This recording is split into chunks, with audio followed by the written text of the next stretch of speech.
I clutched my coffee mug so tightly, I thought it might shatter as Heath stabbed his finger at the projection screen. My quarterly numbers glowed in angry red, displayed for the entire executive leadership team to see. Look at this decline in new acquisitions, down 17%. Client retention, plummeting. Response times, abysmal. Profit margins in the Western Territory have never been lower, Heath said, his voice dripping with rehearsed disappointment. I've been tracking these metrics personally for months. 14 pairs of eyes shifted uncomfortably between Heath and me. I wanted to disappear through the floor of the glass-walled conference room. 3 years of sacrifice, missed dinners, canceled plans, early mornings and late nights, reduced to a handful of carefully selected statistics that made me look utterly incompetent. If we continue with Nyla's strategy, Heath continued, straightening his already perfect tie, we're looking at a projected $8 million in losses by year's end. I've prepared a transition plan to restructure the Western Division.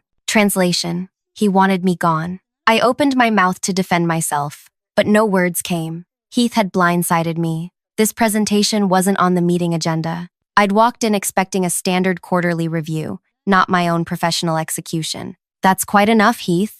The room fell silent as Gerald rose from his chair at the head of the table. At 72, the company founder still commanded attention without raising his voice. Your analysis seems remarkably one-sided, Gerald said, his weathered hands adjusting his glasses. Nyla's approach prioritizes long-term growth over quarterly gains. We discussed this when we hired her. Heath's jaw tightened. With respect, Dad, the board expects results, not excuses. The Eastern Territory consistently outperforms the West under my leadership. Your territories were established decades ago, Gerald countered. Nyla inherited a region that had been neglected for years, which is precisely why we needed someone who could deliver immediate results, Heath snapped, dropping the professional veneer. Instead, we got this. He gestured dismissively at my presence. Gerald's eyes narrowed.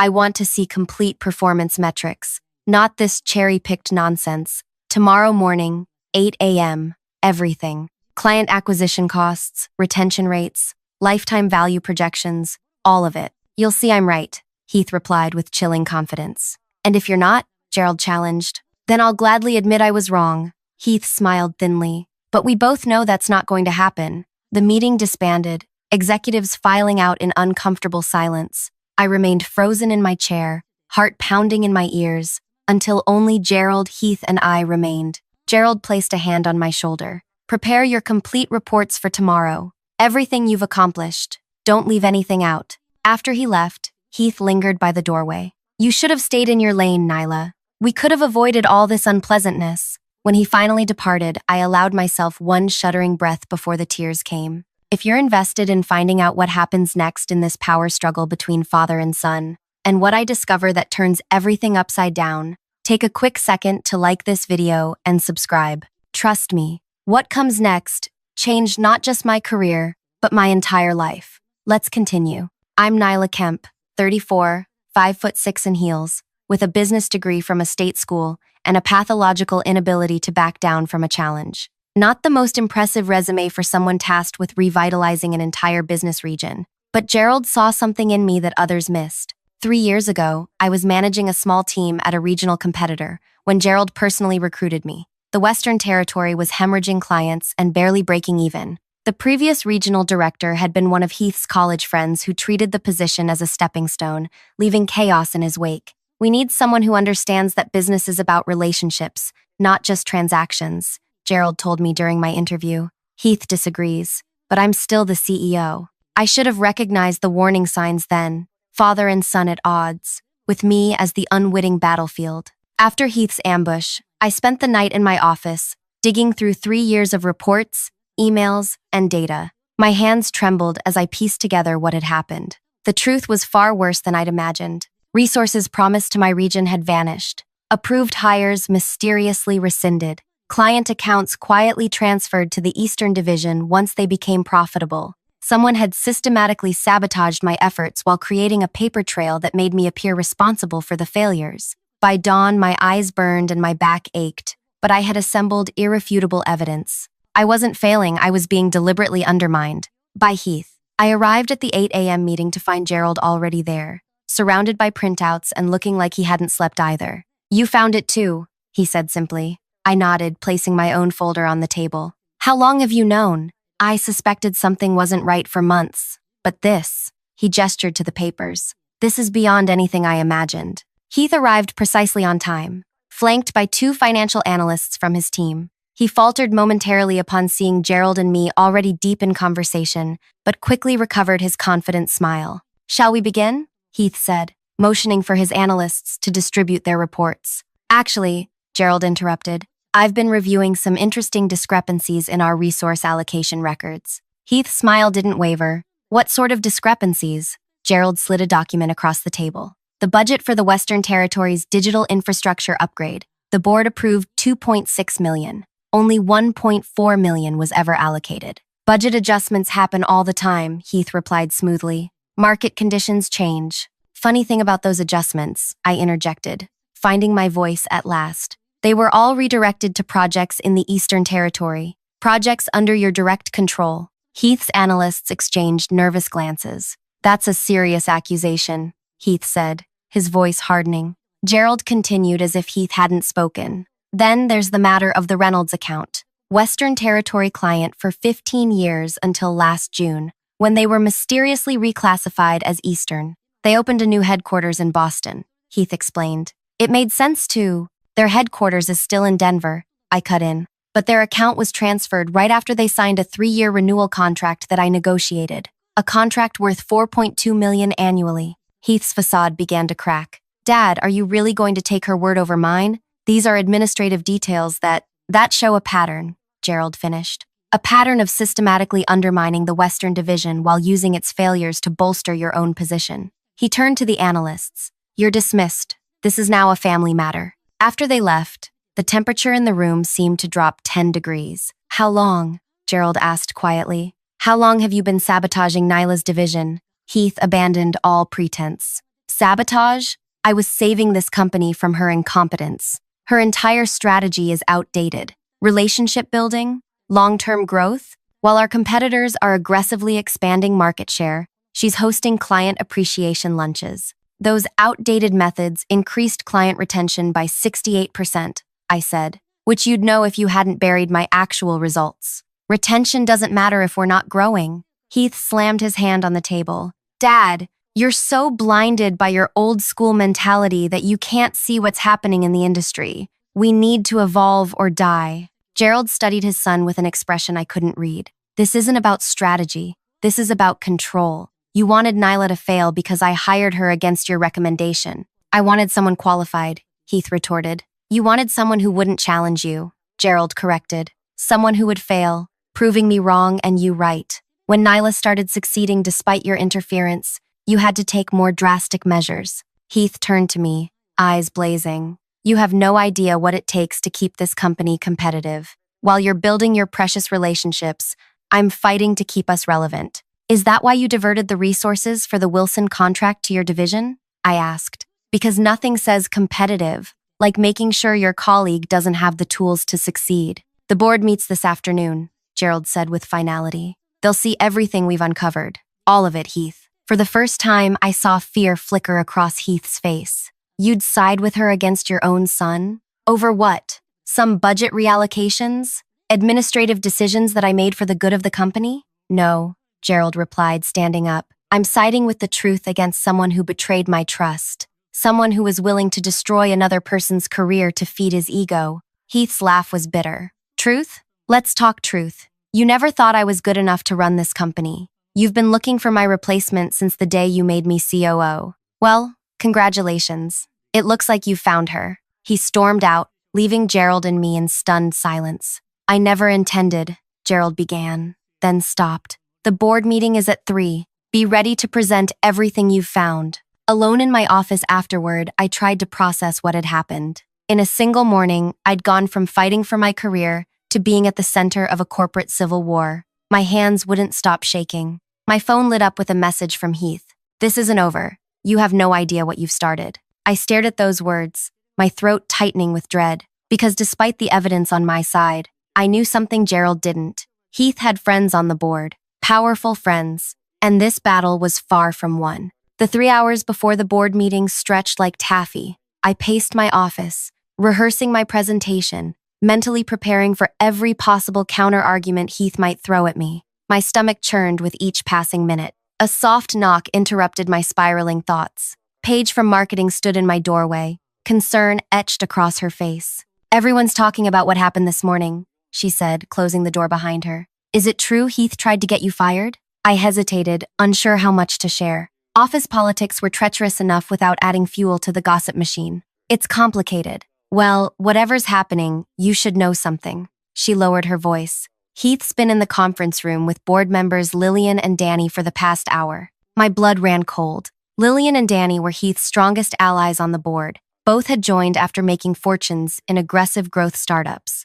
They shared his win-at-all-costs mentality. "He's getting to them before the meeting," I realized aloud. Paige nodded. "And he's brought binders. Lots of them." After she left, I called Gerald's office, but his assistant said he was unavailable. I was on my own. The Western Territory had been my life for 3 years. I'd spent weekends flying to neglected clients who hadn't seen a company representative in person for years. I'd rebuilt relationships one painful conversation at a time, apologizing for my predecessor's empty promises. I'd hired local talent who understood their communities instead of bringing in outsiders. The region was finally gaining momentum, and now everything teetered on the edge of collapse because of one man's ego. I thought back to when I first met Heath, during my final interview. While Gerald had been warm and engaged, Heath had barely looked up from his phone. "Western Territory is a money pit," he'd said dismissively, "but Dad's convinced it just needs the right touch." The way he'd said touch made it sound like a character flaw.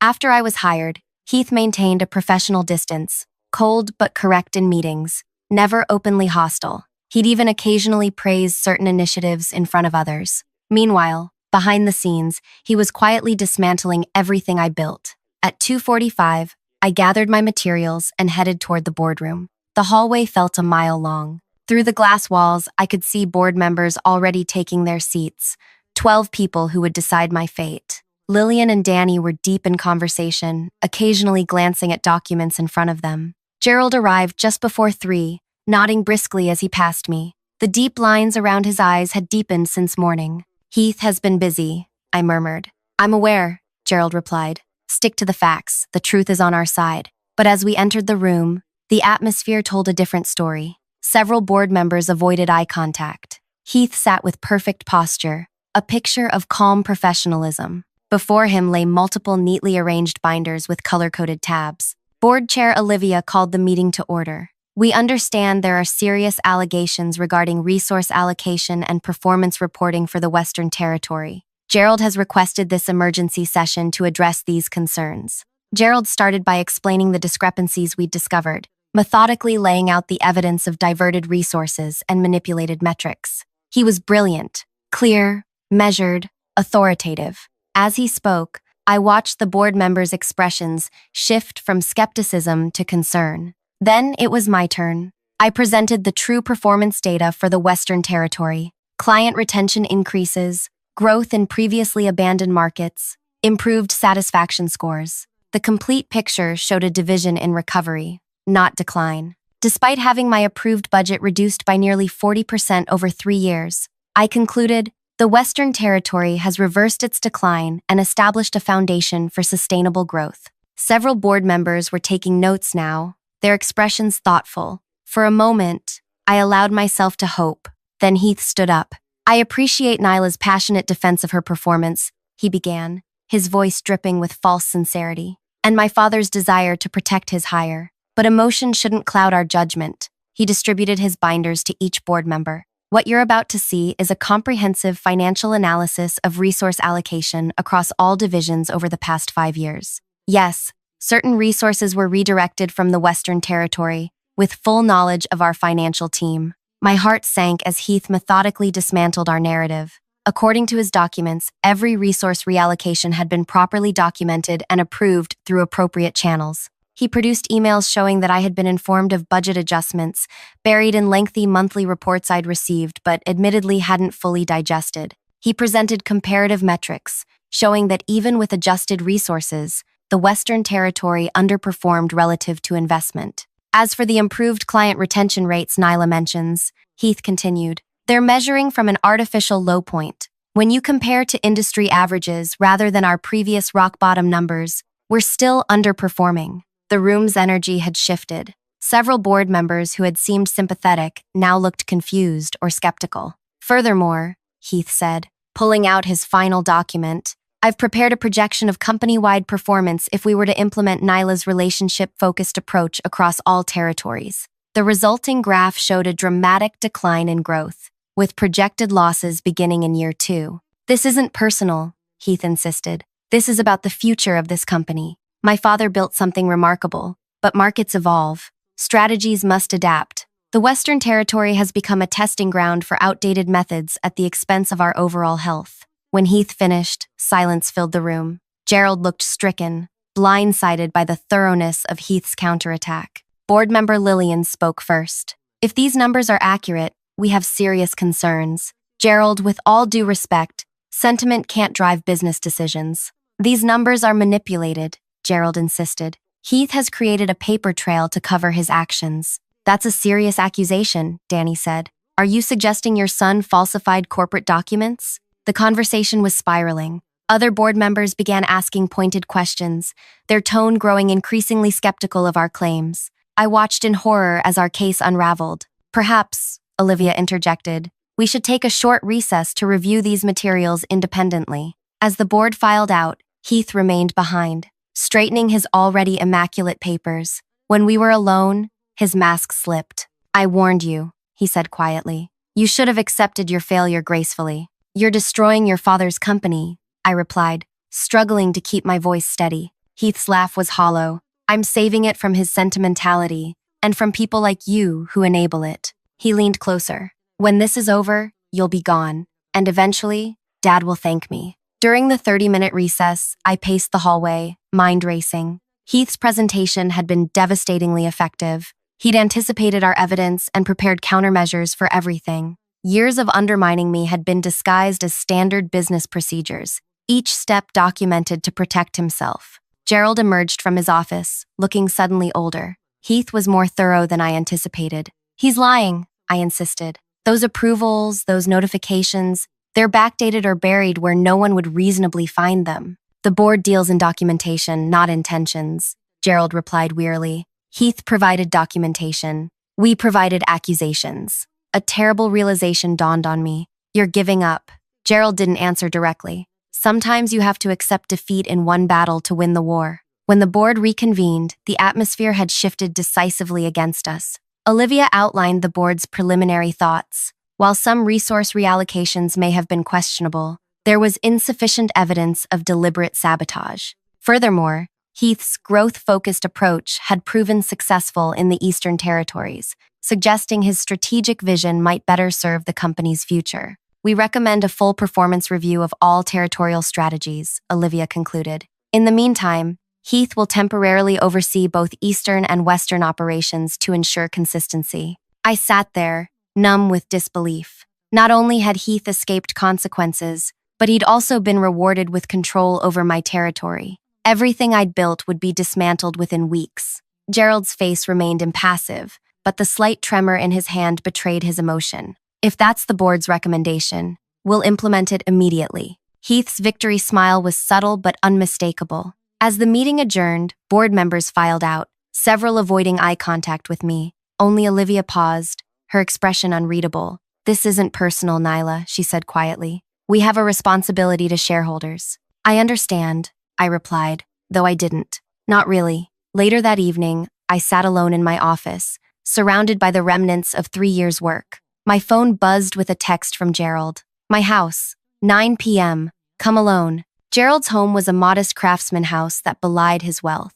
When I arrived, I found him in his study, a glass of bourbon in hand, looking out at the darkened garden. Heath is staying at the office late, he said without turning around. Going through your files, no doubt. Why did you give up? I asked, the question that had been burning inside me all afternoon. Gerald finally turned to face me. Because we can't win this fight with their weapons. So we just surrender? Let Heath destroy everything you've built? No. Gerald's eyes sharpened. We change the battlefield. He walked to his desk and unlocked a drawer, retrieving a small leather portfolio. Heath thinks he's won because he controls the narrative through documentation. but there are some things even he doesn't know about. Inside the portfolio was a slim flash drive and a handwritten letter. 26 years ago, I made Heath coup over my more qualified partner because he was my son. Thomas left the company, but gave me this before he went. He said someday I might need to remember what matters more than blood. Gerald handed me the flash drive. This contains original company documents,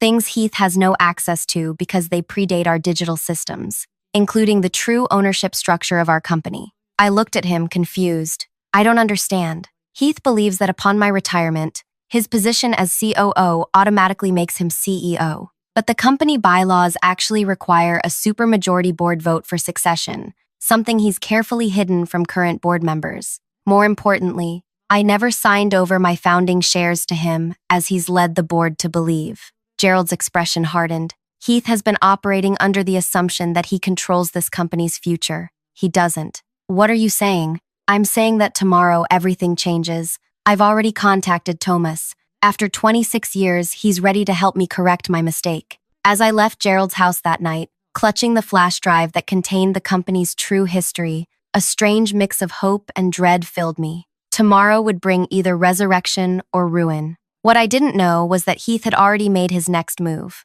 one that would force me to choose between my career and something far more important, and that choice would change everything. I arrived at the office before dawn the next morning, my mind replaying Gerald's words throughout a sleepless night. The security guard nodded as I badged in. He was used to my early arrivals. The building stood mostly empty, that liminal space before the workday begins when everything feels both abandoned and full of possibility. My office door was ajar. I distinctly remembered closing it the night before. Heart pounding, I pushed it open slowly. Everything looked untouched at first glance. Computer screen dark, papers stacked where I'd left them. Then I noticed my filing cabinet. The lock had been forced, the metal slightly bent around the keyhole. I rushed to check the contents, rifling through folders until I reached the back of the drawer. My personal backup drive was gone. That drive contained everything. Client communications, meeting notes, project timelines, all the raw data I'd used to build my case against Heath.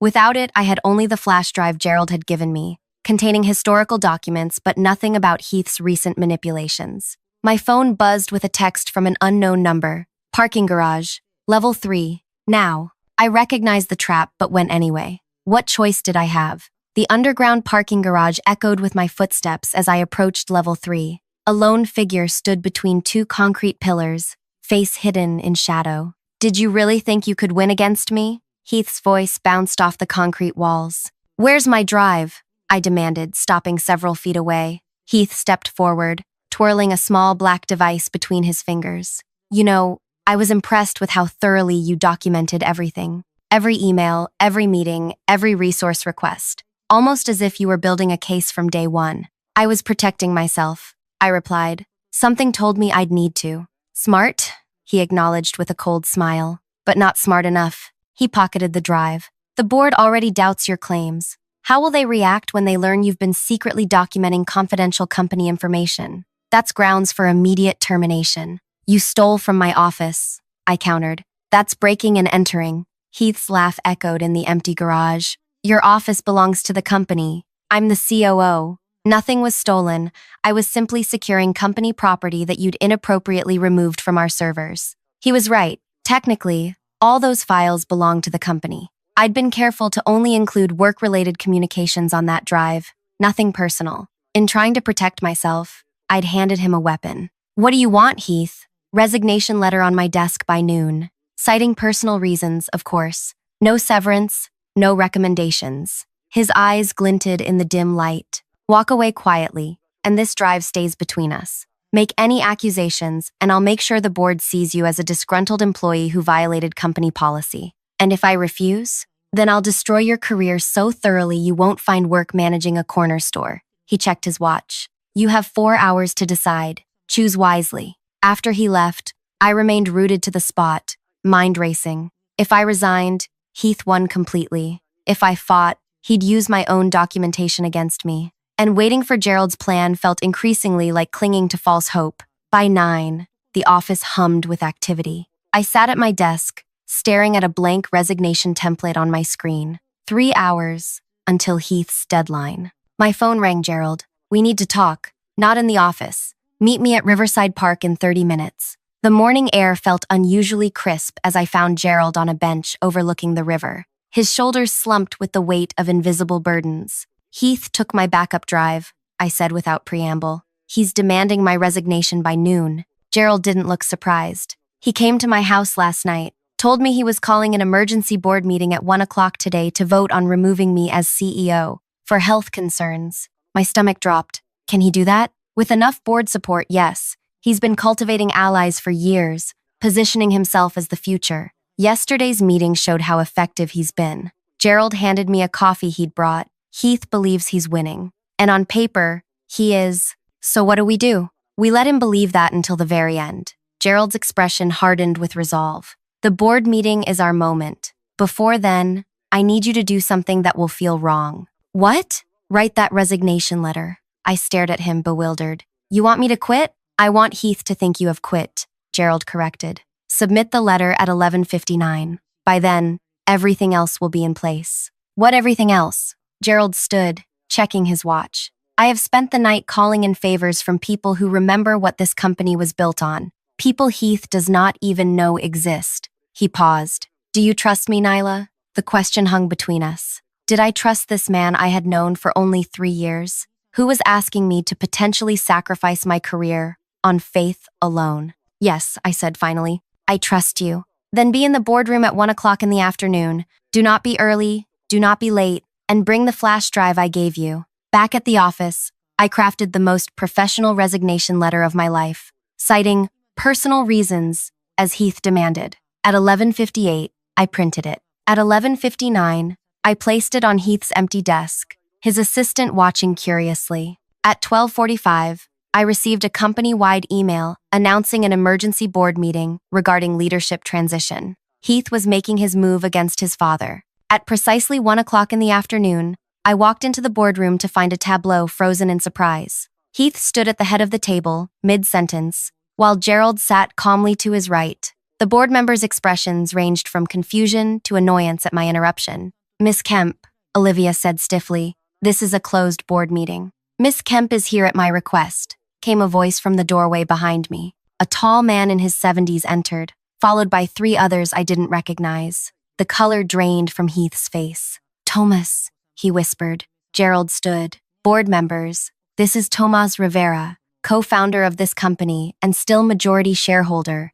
despite what some documentation might suggest. Murmurs rippled through the room. Tomas stepped forward, his presence commanding immediate attention. I've been silent for 26 years out of respect for Gerald's wishes, he said, his voice carrying the weight of authority. That silence ends today. What followed was the most methodical dismantling of a person I'd ever witnessed. Tomas and his team, the company's original legal counsel and 2 forensic accountants, presented irrefutable evidence that Heath had been systematically falsifying documents for years. Not just about my territory, but about company ownership, board voting rights, and succession plans. The amendments to the company bylaws that supposedly granted automatic succession to the COO were never ratified, one accountant explained, displaying the original documents from Gerald's flash drive alongside Heath's altered versions, and the share transfer documents showing Mr. Reese signing over his founder's stake to his son are forgeries. With each revelation,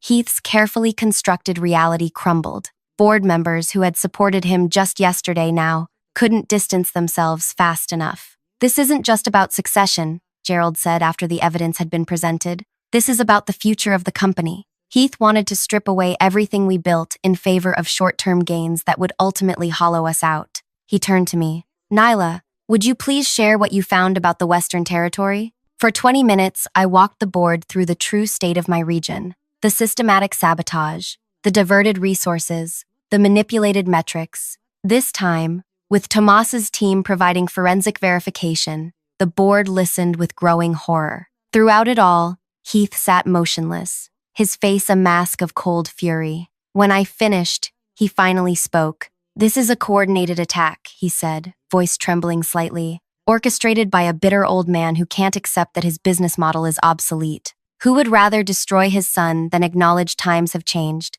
This isn't about business models, Gerald replied quietly. This is about integrity, something you lost somewhere along the way. Heath's laugh was brittle. Integrity doesn't keep shareholders happy. Results do. And my methods get results. At what cost? Tomas asked. You've alienated employees, manipulated data, and sabotaged your own company to feed your ego. I did what was necessary, Heath insisted, glancing around for support that no longer existed. Every decision was for the good of this company. The board will need to deliberate on next steps, Olivia said, her voice carefully neutral. In the meantime, Heath, I believe it would be appropriate for you to take a leave of absence. A leave? Heath sputtered. I'm the coup. This company needs me. Actually, Gerald interjected, sliding a document across the table. You're not. This is your resignation letter, effective immediately. Heath stared at the paper. I'm not signing that. You don't need to, Gerald replied. The board can remove you with cause. I'm simply offering you the dignity of resignation. The silence that followed was absolute. Heath looked around the table, searching for allies and finding none. His carefully cultivated power base had evaporated in less than an hour. This isn't over, he said, standing abruptly. You'll regret this. All of you. As he stormed toward the door, I stepped into his path. For a moment, we stood face to face. The man who had tried to destroy me now destroyed himself. My backup drive, I said, holding out my hand. His eyes burned with hatred as he reached into his pocket and slammed the drive into my palm. Enjoy your victory while it lasts, he hissed. You've made an enemy today. No, I corrected him. You did that yourself, 3 years ago. After Heath left, the board voted unanimously to accept his resignation and appoint a special committee to investigate the full extent of his actions. Gerald announced his own phased retirement plan, with a proper succession process to follow. As the meeting concluded, Tomas approached me. Gerald speaks highly of you, says you understand what this company should be. I just did my job, I replied. From what I've seen, he said, you did far more than that. You stood your ground when most would have crumbled. 2 weeks later, Gerald called me to his office. The scandal had been contained to minimize market impact, with Heath's departure attributed to strategic differences. He'd already taken a position with a competitor, his reputation somehow intact despite everything. I'm restructuring the company, Gerald said without preamble. Eastern and Western territories will be consolidated under a single chief operating officer. I felt a pang of disappointment. After everything, my division would still be absorbed. I see, I managed. Who will be taking over? Gerald smiled for the first time in weeks. You will, Nyla, if you accept the position. 6 months later, I sat in what had been Heath's corner office, reviewing quarterly reports. Under unified leadership, both territories were thriving. My relationship-focused approach, combined with the best elements of Heath's growth strategy, had yielded results beyond projections. The intercom buzzed. Miss Kemp, there's a call for you on line 1. It was a representative from Heath's new company. They were struggling, hemorrhaging clients and talent. Heath had been asked to take a leave of absence pending an investigation into inconsistencies in his reporting. He suggested we speak with you about possible collaboration. The voice on the line explained uncomfortably. I smiled, twirling a pen between my fingers. I'm afraid my schedule is completely full for the foreseeable future. But please give Heath my regards. Sometimes revenge isn't about destroying someone. Sometimes it's simply about allowing them to destroy themselves and then thriving in the space they leave behind. If this story of workplace vindication resonated with you, I'd love to hear your thoughts in the comments. Have you ever dealt with someone who tried to undermine your work? How did you handle it? And if you enjoyed this journey of corporate intrigue and sweet justice, please like and subscribe for more stories of triumph against impossible odds. Sometimes the best revenge truly is living well, especially when you're doing it from your saboteur's former office.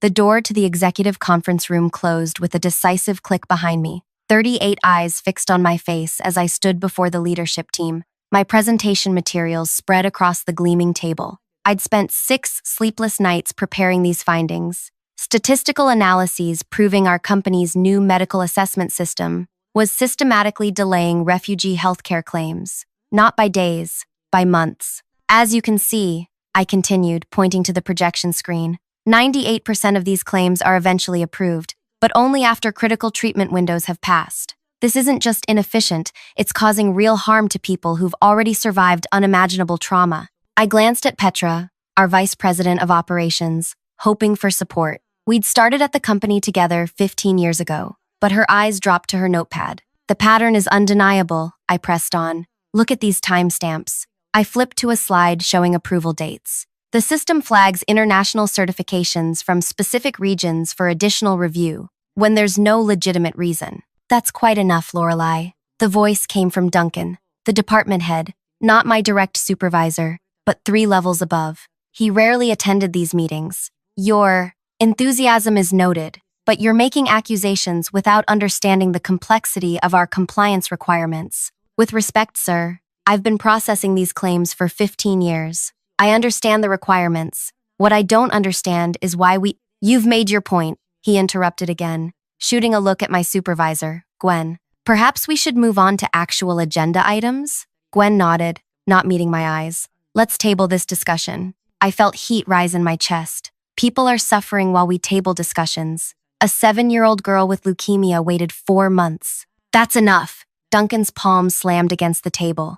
The room fell silent. You're becoming obsessive about this, Lorelei. It's concerning. Something in his tone made my skin prickle. The way the executives exchanged glances. The slight smirk on the new finance director's face. 2 days later, I received an email summoning me to Human Resources. When I arrived, Melinda from HR sat beside Gwen and a man I'd never seen before, who introduced himself only as Corporate Compliance. We need to discuss your recent activities. Melinda began without preamble. You've been accessing claim files outside your assigned caseload. That's a privacy violation. My mouth went dry. I used aggregated data for pattern analysis. No personal information was. You've also been contacting refugee advocacy groups, the compliance man cut in, sharing internal processes. I never shared. Your workspace was searched this morning, Gwen said quietly. We found these. She pushed forward printouts of emails, my communications with a medical rights attorney seeking general information about insurance approval timelines. Nothing confidential, nothing improper. The meeting lasted 27 minutes. I was allowed to speak for perhaps 3 of them. When Melinda slid the termination papers across the desk, her expression remained neutral, professional. Company policy is quite clear about unauthorized communications and creating workplace disruption. This is wrong, I said, my voice barely audible. You know what's happening to these people. You know what I found. Melinda closed her folder. We don't need to discuss this further, she said with a dismissive gesture. The case is closed. Security waited outside. I gathered my belongings in silence, feeling curious stares from colleagues I'd worked alongside for years. Not one approached me. Not one asked why I was packing. They turned away when I looked at them, suddenly fascinated by their monitors. As I carried my small box toward the elevator, Petra stepped from her office. For a moment, I thought she might speak, might acknowledge 15 years of friendship. Instead, she pressed her lips together and closed her door.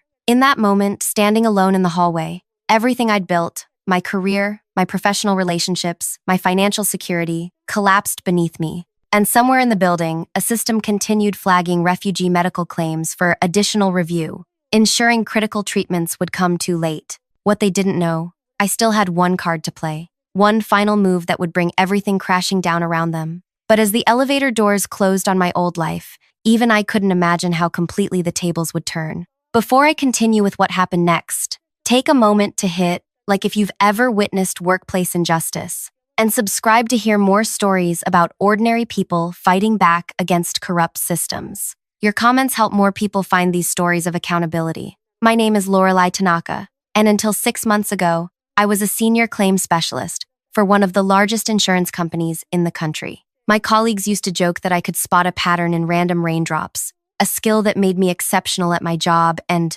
ultimately, cost me everything. I wasn't always so confrontational. Growing up with immigrant parents who taught me to keep my head down and work hard, I learned to succeed quietly. My mother cleaned hotel rooms for 20 years, and my father drove a delivery truck. Both of them determined that their daughter would have opportunities they never did. When I landed the insurance job after college, they framed my offer letter. For 12 years, I was the model employee. Early arrivals, late departures, holiday shifts, nobody wanted. I earned promotions through diligence rather than networking, my personality too reserved for office politics. Numbers made sense to me in a way people often didn't. 3 years ago, our company won a government contract to process healthcare claims for refugees admitted to the country. The contract was massive, worth billions. Leadership celebrated with champagne in the break room. We were told our work would help vulnerable people access vital medical care. The truth emerged slowly. I noticed the first red flag when processing an urgent pediatric cardiology claim.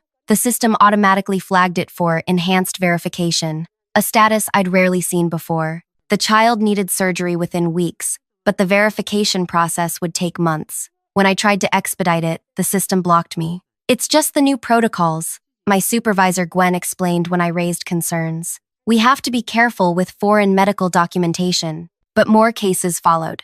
A pregnant woman with preeclampsia, a teenager with rapidly progressing MIS, an elderly man needing dialysis, all flagged, all delayed. I started tracking the patterns, staying late to analyze the data. The system was targeting specific types of claims, the most expensive ones, the most urgent ones, and it wasn't random. The algorithm had been programmed to create these delays. One evening, working late, I overheard a conversation between Duncan and the finance director in the empty break room. They didn't know I was there, hidden behind the high-backed chairs in the corner. The interest alone is generating 8 figures quarterly, the finance director said quietly. As long as we eventually approve the claims, we're technically compliant. And by then, half of them have found alternate solutions or given up.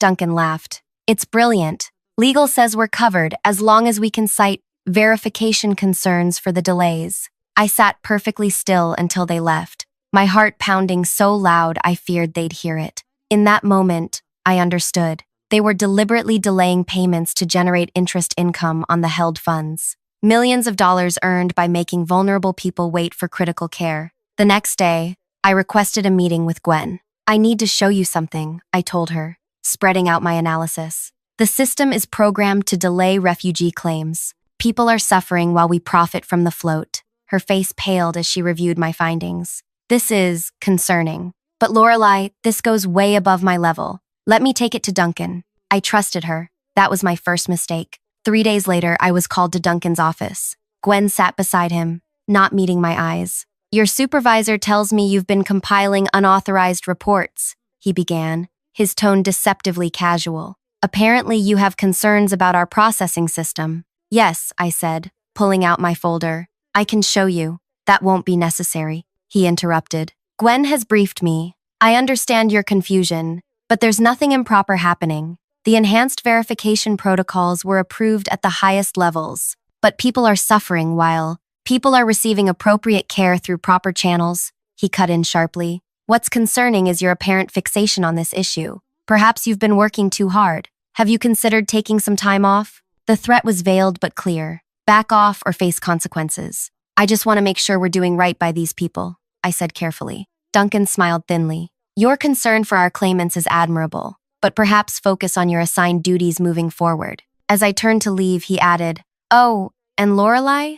Any company data should remain strictly within these walls. I'm sure you understand. I understood perfectly. They were watching me now. That night, I made a decision that would change everything. If internal channels wouldn't address this injustice, I needed to look elsewhere. But I had to be careful, strategic. I began researching refugee advocacy organizations, looking for one with legal expertise. I found a small but respected group called Justice Forward, with a track record of challenging institutional barriers. Using my personal email from my home computer, I reached out with a carefully worded message, asking about general insurance practices affecting refugees. Nothing that revealed company information. Their response was immediate and interested. We arranged to meet at a coffee shop far from my office. The attorney who greeted me introduced herself as Kamala. She listened intently as I described, in general terms, how insurance systems might theoretically delay refugee claims. What you're describing isn't just unethical, she said finally. If an insurer were doing this deliberately, it could violate constitutional equal protection provisions, but proving it would require substantial evidence. Hypothetically, I asked, what kind of evidence? Her eyes narrowed thoughtfully. Statistical analyses showing pattern discrimination, documentation of the algorithm parameters, internal communications confirming intent. She paused. Hypothetically speaking, of course, that conversation set me on a dangerous path. I knew what I needed to do, but also understood the risks. Everything I'd worked for, my career, my reputation, my financial security, hung in the balance. But each day at work, Seeing those delayed claims and knowing what they meant for real people, I couldn't stay silent. The system was causing harm, and I was part of it. What I didn't realize was that my meeting with Kamala hadn't gone unnoticed. Someone had seen us together, someone who recognized me and reported back to company leadership. The trap was already closing around me. I spent the next 3 weeks after my firing in a haze of disbelief and growing panic. My apartment, once a source of pride, the first real estate I'd ever owned, now felt like a ticking clock. Without income, I had maybe 4 months before my savings evaporated. Every morning I sent out resumes. Every afternoon, I followed up on applications. Every evening, I stared at my phone, waiting for calls that rarely came. When interviews did materialize, they started promisingly but ended abruptly. After the 5th such experience, a recruiter I'd known for years called me privately. "Someone's poisoned the well, Lorelei," she admitted quietly. "I can't say who, but hiring managers are getting concerning feedback when they check references. Nothing explicit, just implications about reliability issues and boundary problems. It's enough to make them nervous." My former employer was ensuring I remained unemployable. Meanwhile, Kamala and her team at Justice Forward were building a case, using the information I'd provided as a roadmap. I'd been careful, accessing only data I was authorized to view as part of my job, documenting patterns rather than specific files, noting meeting times and participants without recording actual conversations. "We're pursuing an unusual strategy," Kamala explained during one of our meetings. "Rather than a traditional lawsuit that could take years, we're preparing a petition for immediate judicial review based on ongoing harm to a protected class." "What are the chances it works?" I asked. Her hesitation told me everything. "It's uncommon for these petitions to reach the highest courts, but the evidence you've helped us compile is compelling. The systematic nature of the delays, the disparate impact on refugees, the financial benefit to the company. It creates a constitutional question that might interest the right judges." As the case progressed, my financial situation deteriorated. I took a job waiting tables at a diner, minimum wage plus tips, but it wasn't enough. I sold my car, canceled subscriptions, ate rice and beans for days on end, started listing furniture on marketplace sites. One night, lying awake calculating how many months I could keep my apartment, doubt crushed down on me like a physical weight. Had I destroyed my life over a principle? Was I naive to think one person could stand against a corporation with armies of lawyers? The system that I'd fought against was designed to outlast individual challengers, to drain them until they gave up. Then came an unexpected development. A young woman approached my table at the diner during the Tuesday lunch rush. "Are you Lorelei Tanaka?" she asked, her accent thick but her English precise. I nodded cautiously. "My name is Nima. I believe you processed my brother's medical claim before." She hesitated. "Before you left the company." My throat tightened. I recognized her name immediately. Her brother, Amir, had been a 17-year-old with rapidly advancing multiple sclerosis. His treatment had been among those delayed by the system I'd fought against. "How is he?" I managed to ask. Her eyes filled. "He received treatment 3 weeks ago. The doctors say if it had come 2 months sooner." She didn't finish the sentence. "Didn't need to. Someone from Justice Forward told me what you're doing, that you lost your job trying to help people like us." She pressed a small envelope into my hand. "It's not much, but our community wanted you to have it." Inside was $847 in cash, a fortune to a refugee family, yet a pittance compared to what I'd lost. The gesture broke something inside me. That night, I cried for the first time since my firing, not for myself, but for Amir and all the others caught in a system designed to profit from their suffering. The next morning, I called Kamala with renewed determination. "Whatever it takes," I told her. "I'll testify, go public, risk everything. This has to stop." "Actually," she replied, her voice unusually animated, "something's happening. Our petition has caught attention. I can't say more over the phone. Can you meet me at the office?" 2 hours later, I sat in Justice Forward's cramped meeting room as Kamala explained the unexpected breakthrough. A clerk for Justice Marino recognized the pattern in our petition. Apparently, her grandmother came through a refugee program and experienced similar delays with catastrophic results. She flagged our filing for the justice's personal review. Hope flickered for the first time in months. What does that mean exactly? It means instead of languishing in the lower courts, our petition has a champion who might fast-track it for emergency consideration. "But Lorelei," she cautioned, "this is still an extreme long shot. Don't get your expectations up. Too late. Hope had already taken root. Days stretched into weeks. I continued working double shifts at the diner, continued sending out resumes, continued watching my savings dwindle. But now, a tiny flame of possibility kept me going. Then came the text from Kamala. Turn on the news. Now. I rushed to my laptop just in time to see the breaking headline. Supreme Court issues emergency order against insurance giant in refugee case. The room spun around me as I absorbed the reporter's words. In an unprecedented move, the Supreme Court has issued an emergency directive halting what it calls a systemically discriminatory claims process targeting refugee medical care. The court cited compelling statistical evidence of deliberate administrative delays resulting in demonstrable harm to a protected class.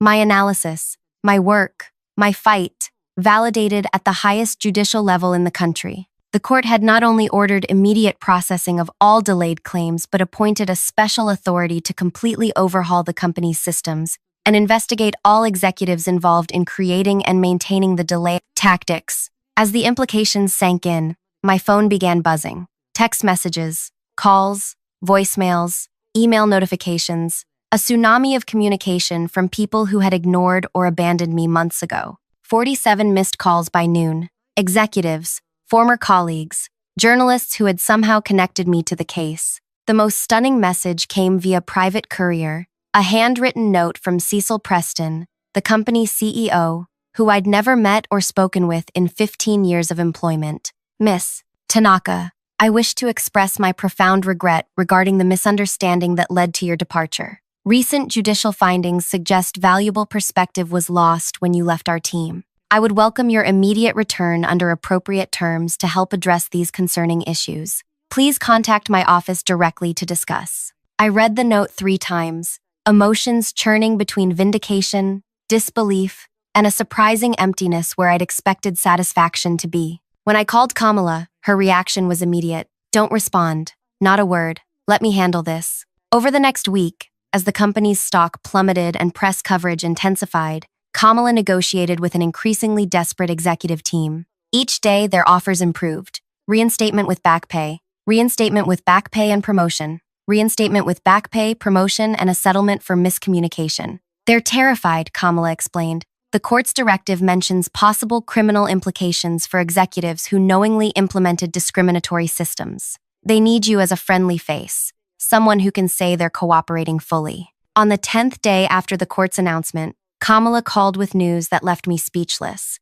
The court's special authority wants to appoint you as oversight director for the entire claims restructuring, not as a company employee, as a court-mandated position with authority that supersedes executive decisions. You'd report directly to the judiciary, not company leadership. Why me? I whispered. Because your analysis formed the backbone of our case. Because you understand both the technical systems and the human impact. And because Judge Moreno believes her words, poetic justice matters, in institutional reform. 2 weeks later, I walked through the headquarters revolving doors beside Raphael Chen, the court-appointed special authority. Gone was the faded uniform of a diner waitress. I wore a charcoal suit purchased with my first advance payment as oversight director. The executive team waited in the lobby, forced smiles plastered across faces that had once dismissed me. Duncan stood slightly apart, his complexion ashen. Gwen couldn't meet my eyes. Petra, my former friend, examined her shoes with intense interest.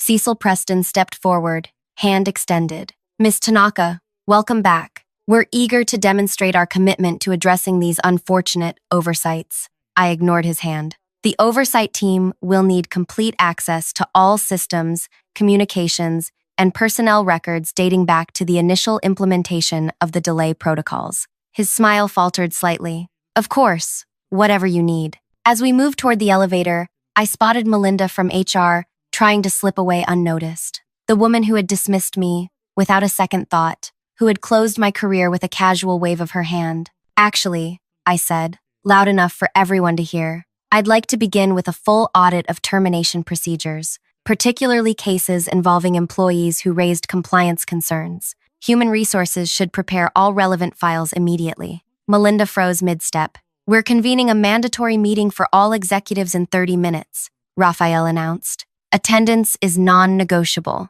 As the elevator doors closed on the lobby, I caught a final glimpse of their faces, shock giving way to the dawning realization that everything had changed. In the executive conference room, the same room where I'd been humiliated months earlier, I arranged my materials at the head of the table. One by one, the leadership team filed in, taking seats with unusual humility. When Melinda attempted to choose a chair near the back, I gestured to the empty seat directly across from me. "Closer, please. We have much to discuss." The room fell silent as I remained standing, surveying the faces of those who had thought me powerless. For a moment, I savored the reversal, not out of petty vengeance, but because justice demanded witness. "Before we begin," I said quietly, "I want to be absolutely clear about something." The executives leaned forward, collectively holding their breath. "This isn't about me or what happened to me. This is about Amir, who lost mobility because his MS treatment was deliberately delayed. About Yasmin, whose cancer progressed while her chemotherapy authorization sat in an artificial queue. About Tariq's daughter, who died waiting for surgery your system could have approved in minutes but stretched to months." I placed photographs on the table, real people affected by their policies, not statistics, not claims numbers, human beings. Today, we begin rebuilding this system from its foundation, not because the court ordered it, not because your stock is plummeting, but because it's the only way to honor those who suffered while this room full of people looked away. Duncan cleared his throat. "Lorelei, I think there's been a misunderstanding about my involvement." I cut him off with a single raised hand. "The court has granted me access to every email, meeting transcript, and internal communication related to the delay system. Every single one." I let the implication hang in the air. "So before anyone attempts to rewrite history, remember that the truth is already documented." As fear flickered across their faces, I opened my laptop and turned to the first agenda item. What happened next would change everything, not just for the company, but for every refugee seeking care in our system. And for me, the next 6 months transformed me in ways I never anticipated. As oversight director, I spent my days untangling a web of corruption that reached further than even I had suspected. The company's delay tactics weren't limited to refugee claims. They extended to several vulnerable populations, all generating float income while people suffered. My investigation team occupied the entire east wing of the executive floor, a symbolic takeover that wasn't lost on anyone. We commandeered conference rooms for interviews, converted storage spaces into document review stations, and, in my personal favorite twist, transformed Duncan's corner office into our central command center. Duncan himself had been temporarily reassigned to a satellite office while under investigation. The company's lawyers had advised him to cooperate fully, advice he followed with visible resentment during our weekly interviews. "This system predates my leadership," he insisted during one particularly tense session. I inherited these protocols. I slid an email across the table, one I discovered buried in the archive system. "Then perhaps you can explain this message where you specifically instructed the development team to enhance the verification triggers and noted that every day of delay adds to quarterly performance." His face went slack. "That's taken out of context. We have the complete thread, Duncan, including responses where you rejected concerns about patient outcomes as irrelevant to our metrics." Similar scenes played out with other executives. Some broke down in tears, claiming ignorance. Others tried bargaining, offering information on colleagues in exchange for leniency. A few maintained defiance, threatening legal action against me personally. Through it all, Raphael Chen, the court's special authority, remained my steadfast ally. "Stay focused on systems change," he advised when the personal attacks grew vicious. "Individual accountability matters, but transforming the institution is your primary mission." I took his counsel to heart, working 18-hour days to redesign the claims process from the ground up. My team developed new protocols that prioritized urgent medical needs, created transparent tracking systems for claimants, and implemented multiple layers of human review for any automated denial. But resistance persisted. Subtle at first, delayed responses to information requests, misplaced documents, systems mysteriously offline when we needed access. Then increasingly overt, executive committee meetings scheduled when I couldn't attend, policy drafts altered between my approval and implementation, whisper campaigns, questioning my qualifications. Cecil Preston, the CEO, maintained public support for our work while privately undermining it. I discovered he'd hired a crisis management firm specifically to prepare for my eventual departure, planning for the moment the court's oversight would end and things could return to normal operations. The breaking point came 4 months into my tenure. An anonymous whistleblower, later revealed to be a junior programmer, IT staff, provided evidence that IT staff had been instructed to create a shadow system that would re-implement the delay protocols once court supervision ended. The directive had come directly from Preston's office. When confronted, Preston expressed shock and claimed a serious misunderstanding by overzealous staff. He fired 3 technology directors as scapegoats, then called a press conference to announce renewed commitment to transparency. That night, I sat in my apartment, the same one I'd nearly lost months earlier, and faced a difficult truth. Institutional resistance might outlast court oversight. The company was playing a waiting game, making surface changes while preserving the underlying culture. Once Raphael and I departed, what would prevent them from reverting to old practices with new disguises? The answer came from an unexpected source. Nima, the refugee woman who had approached me at the diner, had become a regular visitor to our offices. She'd started as a volunteer translator for claimants navigating the new system, but her intelligence and first-hand experience made her invaluable. We'd created a formal position for her as community liaison. In my country, she told me over coffee one morning, powerful people expect consequences to disappear when attention moves elsewhere. They rely on public forgetfulness. She placed her cup down deliberately, but some things should not be forgotten. Her words crystallized the solution I'd been circling. It wasn't enough to fix systems temporarily or punish individuals. We needed to create something that would outlast our presence, a permanent structural change that couldn't be dismantled once attention shifted. The next day, I requested a private meeting with Raphael to propose something unprecedented. He listened without interruption, his expression thoughtful. "It's ambitious," he said finally, "beyond the scope of our current mandate. But not beyond the court's authority," I countered. "Not if presented properly." He considered this. "The company will fight it with everything they have. Let them. Their resistance will only reinforce why it's necessary." After 3 days of deliberation, Raphael agreed to present my proposal to Judge Moreno. 2 weeks later, we received her response. Tentative approval, pending a formal hearing. The company's leadership team received the hearing notice with visible confusion. They'd expected our oversight to wind down, not expand. Their lawyers immediately filed objections, which only accelerated the court's interest. On the morning of the hearing, I arrived to find the courtroom packed with observers, executives, lawyers, media, and most movingly, dozens of refugees whose cases had been delayed by the company's practices. Nima sat in the front row, surrounded by community members who had traveled hours to attend. Judge Moreno entered, her expression severe as she reviewed the documents before her. These proceedings will determine whether additional structural remedies are required to ensure ongoing compliance with constitutional protections for vulnerable populations.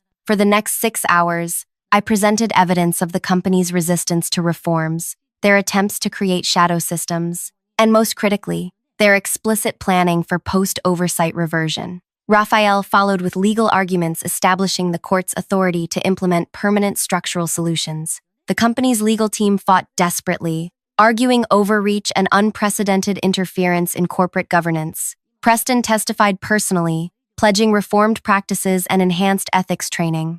At 4:38 p.m., Judge Moreno delivered her ruling. The evidence demonstrates persistent institutional resistance to necessary reforms. Temporary oversight has proven insufficient to guarantee constitutional compliance. Therefore, this court orders the establishment of a permanent independent review board with binding authority over all claims processing systems affecting protected populations. She continued, detailing the board's composition: medical professionals, legal experts, community advocates, technical specialists, and most revolutionary, representatives from the refugee community itself. This board will have ultimate approval authority for all systems changes, with direct reporting lines to regulatory agencies. Board membership will be determined by this court, with no company involvement in selection or removal processes. Preston's face drained of color as the implications became clear. The company had lost control of its core operations,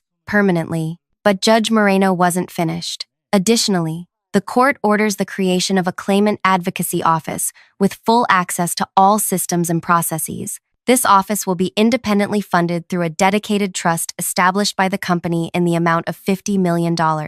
She fixed Preston with an uncompromising stare. And to ensure institutional memory of these events, the court appoints Lorelei Tanaka as the first director of claimant advocacy, with a non-negotiable 5-year term and whistleblower protections embedded in the court's ongoing jurisdiction. The courtroom erupted in murmurs. I sat stunned, overwhelmed by the scope of the victory. Not just temporary oversight, but permanent structural change. Not just personal vindication, but systemic transformation that would protect thousands of vulnerable people for years to come. As we filed out of the courtroom, Melinda from HR attempted to approach me, her expression conciliatory. Lorelei, I always respected your dedication. I hope we can work together constructively moving forward. I regarded her steadily. My office will conduct a comprehensive review of all personnel actions against employees who raised ethical concerns. I suggest you prepare those files immediately. She stepped back, the false smile disappearing.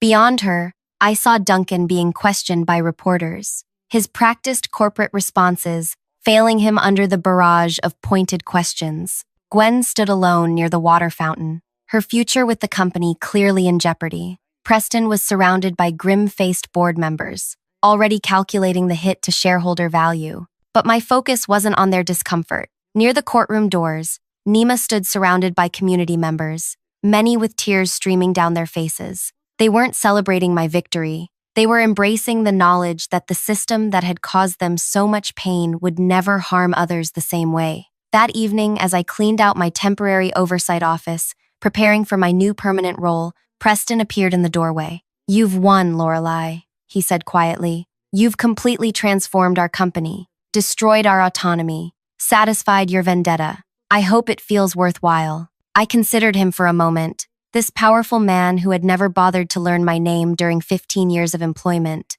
who had signed off on systems that caused untold suffering, who had tried to buy my silence and cooperation when exposed. This was never about winning, I replied, placing a framed photograph on my desk, Amir in his wheelchair, smiling beside his sister Nima. This was about making sure people like him aren't treated as acceptable collateral damage in your profit calculations. I gathered my belongings and walked past him. And yes, Mr. Preston, it feels entirely worthwhile. 3 years have passed since that day. The Independent Review Board has rejected 17 attempts to implement new delay tactics disguised as efficiency measures. The Claimant Advocacy Office has helped over 30,000 people navigate their claims successfully. Average processing time has decreased by 78%, while approval rates for legitimate claims have remained consistent. Most importantly, not a single refugee has died waiting for care that was inappropriately delayed. Sometimes people ask if I miss my old life,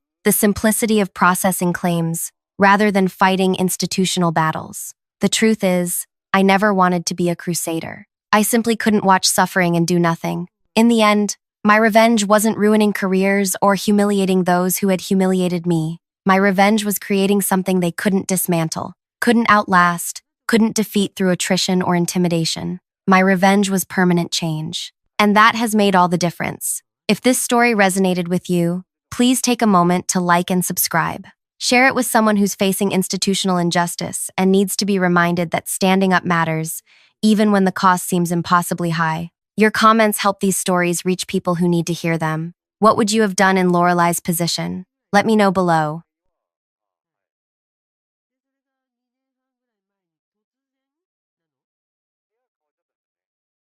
I want to tell you about the day someone looked me straight in the face and told me I was too stupid to matter. Not behind my back, not in a whisper. Right there, in front of 23 people who I had worked alongside for years.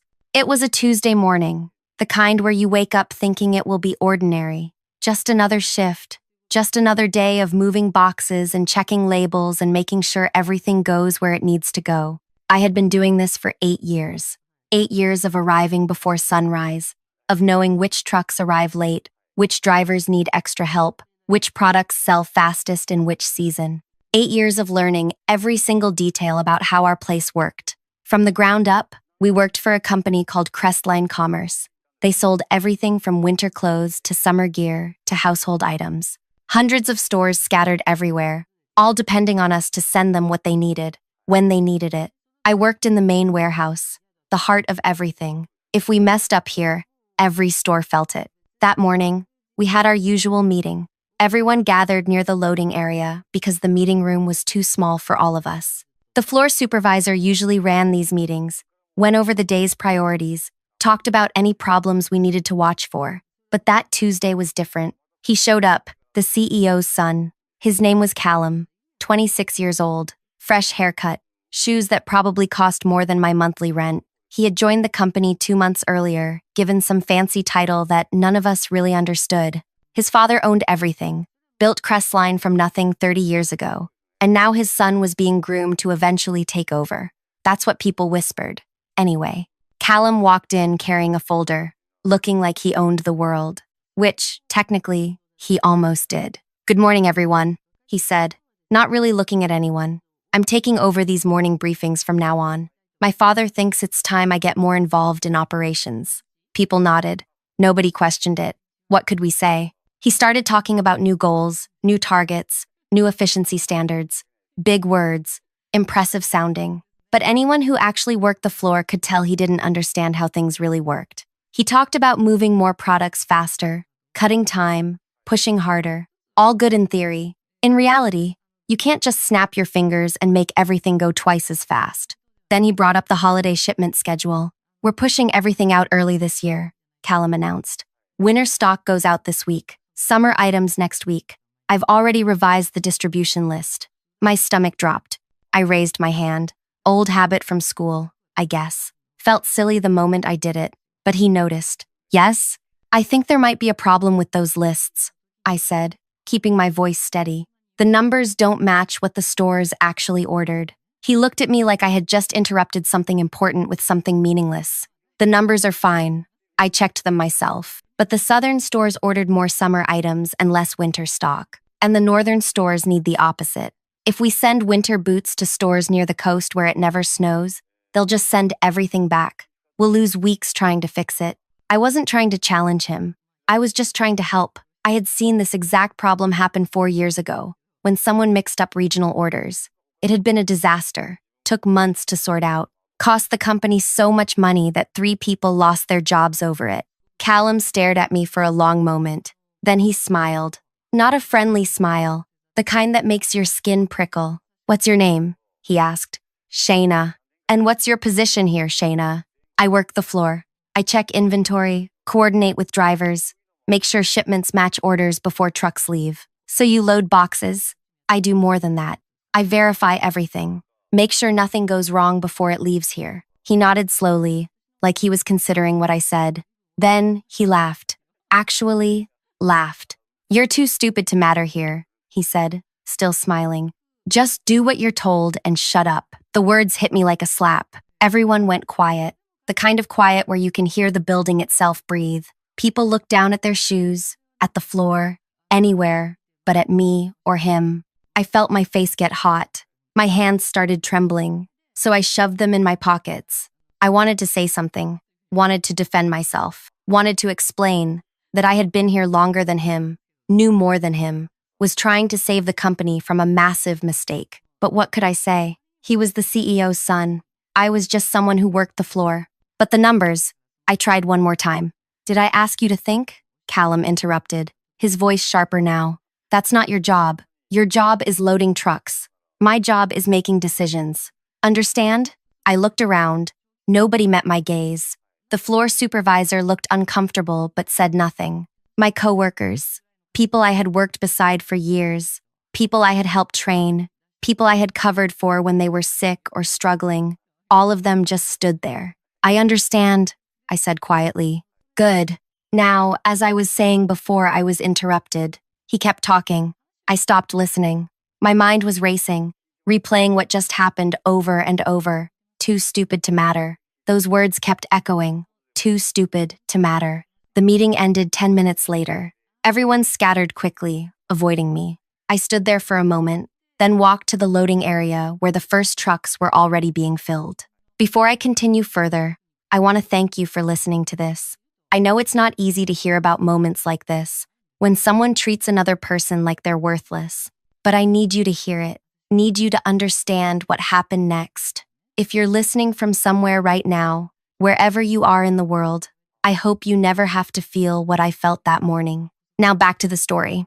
I worked my shift in a fog, moving boxes, checking labels, watching as the trucks got loaded with the wrong products, going to the wrong places. I could see the mistake happening in real time. Winter coats heading south, beach supplies heading north, everything backwards. Part of me wanted to say something again, wanted to grab someone, anyone, and make them see what I was seeing. But Callum's words kept playing in my head, too stupid to matter. So I stayed quiet. I did exactly what I was told. I loaded the trucks. That evening, after my shift ended, I sat in my car for 20 minutes before driving home. My hands were still shaking. I felt angry and humiliated and small. 8 years of experience, 8 years of caring about getting things right, and none of it mattered because someone with a fancy title and a famous last name decided I was too stupid to matter. When I got home, I found an old notebook in my kitchen drawer, the kind with plain pages, nothing special. I sat down and started writing. I wrote down everything that happened that morning, the date, the time, exactly what Callum said, exactly how he said it, every detail I could remember. I wrote down the shipment numbers, the distribution lists I had seen, the specific problems I had tried to warn him about. I didn't know why I was writing it all down. Maybe just to feel like I had some control over something. Maybe because putting it on paper made it real, made it something I could look at and know I wasn't crazy, wasn't imagining things. I went to work the next day, and the day after that, and the day after that. Callum never apologized, never even looked at me. I became invisible to him, which was somehow worse than being insulted. The trucks kept leaving, wrong products, wrong destinations. I watched it happen and said nothing. My coworkers were awkward around me now. Some avoided me completely. A few would give me these apologetic looks but never actually said anything. One person, an older guy named Garrett who worked receiving, pulled me aside during lunch break. "You were right, you know," he said quietly. "About the shipment numbers. Doesn't matter now," I replied. "You should go talk to the CEO directly. Tell him what's happening." I shook my head. The CEO is overseas for the next month. Some big expansion deal. And even if he was here, you think he'd believe me over his own son? Garrett didn't have an answer for that. 2 weeks went by. I kept showing up, kept doing my job, kept my mouth shut, but I watched everything. I paid attention to which trucks went where, which stores were getting what. I knew the disaster was coming. It was just a matter of time. Then it started. The phone in the supervisor's office began ringing more than usual. At first, just a few times a day, then constantly. Store managers calling, frustrated, confused. Why were they receiving winter coats when they ordered tank tops? Why were swimsuits arriving at locations where people were preparing for snow? The supervisor, a woman named Brielle, who had been with the company for 15 years, looked more stressed each day. She spent hours on the phone, trying to calm people down, trying to explain what happened. But she couldn't explain it because she didn't fully understand it herself. She just knew that somehow, everything had gone wrong. I heard her talking to Callum one afternoon. I was moving inventory nearby, close enough to hear through the open door. "We have serious problems," Brielle said. 17 stores have called today alone. They're threatening to send everything back. This is going to cost us enormously. "It's probably just the suppliers messing up," Callum replied. His voice still had that confident edge, but I could hear something else underneath now. "Worry, maybe. Contact them. Tell them to fix it." I did contact them. The suppliers sent exactly what we ordered. The problem isn't on their end. It's ours. Someone mixed up the distribution lists. Silence for a moment. "Well, figure it out," Callum said finally. "That's what you're here for."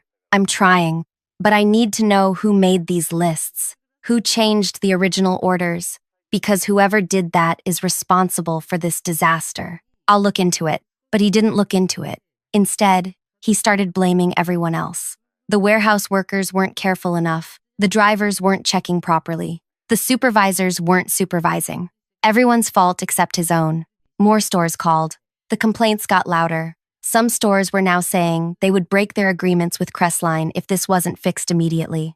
They had customers waiting for products. They had empty shelves. They were losing money every day. Callum started coming to the warehouse more often, walking around with this tense expression. asking questions, trying to understand what went wrong. But he didn't ask me, never even glanced in my direction. I watched him spiraling, watched him getting more desperate. Part of me felt satisfied. Another part felt something heavier, because I knew this was going to get much worse before it got better. 3 weeks after that morning meeting, after that moment when he called me too stupid to matter, things reached a breaking point. It was a Friday evening. Most people had already left. I was finishing up my shift, doing final checks on the weekend inventory. The warehouse was mostly quiet, just the hum of machinery and distant sounds of the last few trucks pulling away. I heard footsteps behind me, fast footsteps, almost running. I turned around and there he was, Callum. But he looked completely different from that confident person who had laughed at me 3 weeks ago. His hair was messy, his shirt was wrinkled. He was sweating despite the cool warehouse air.